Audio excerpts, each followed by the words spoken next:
Flame looked a little bit better mid than maybe we were afraid of. He did give up a Soul of Death pretty early on to the Mirana, but Mirana actually did end up getting killed by the Night Stalker TPing in, so that was not as big a loss as it might have been. CS-wise, the Dragon Knight was even or ahead through a lot of the game. So I mean, I look at this, and again, comparing it to the previous series, Friends looked like they were kind of overwhelmed against Digital Chaos. CDEC not necessarily overwhelmed again. Yeah, just like, I don't want to think these little things adding up, but I guess one thing I could pin it on, not to put all the blame on one person, but I want to see Victoria have a better game. I want to see their four-player actually have more effective because I felt like, for the most part, this was just like the core theme of their lineup, just doing its own thing, and then nobody really making the plays, having themselves like come out and shine. So that's more so what I want to see CDEC do it with this.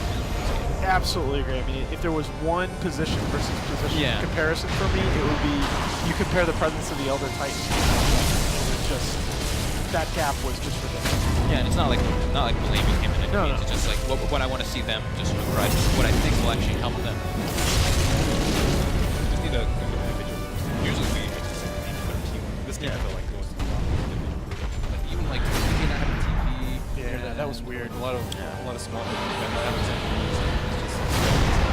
They work very well as a team. They work well with the draft.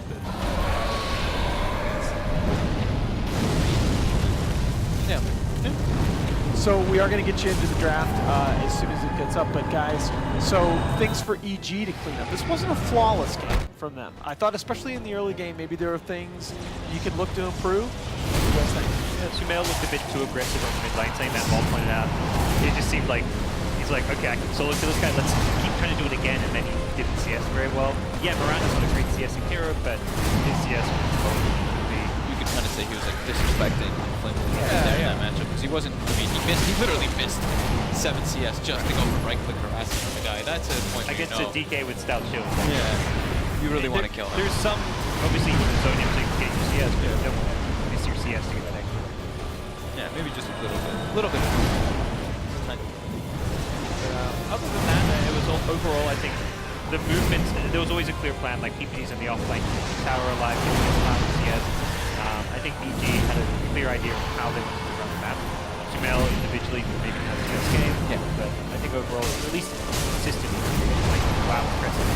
Yeah, I'd say more so, this is like a good EG as a team, but maybe they're individuals. Big team. Get into the bit of it again with this lineup. So that said, we are going to get you into the draft here. Starting off our game 2, Evil Genius is up 1-0 over CDCU, trying to move on into that upper bracket tomorrow. And guys, similar bans already. We're seeing CDC take out the Riki and the Earth Spirit exactly as they did in the previous match. Same sides, same picks as well. Literally the same thing here. If Riki does ban the Bounty Hunter again. I don't see why they would really change it up.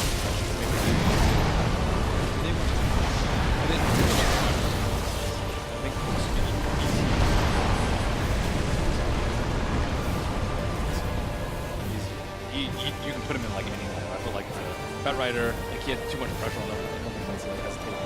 Spirit. Stack pushing.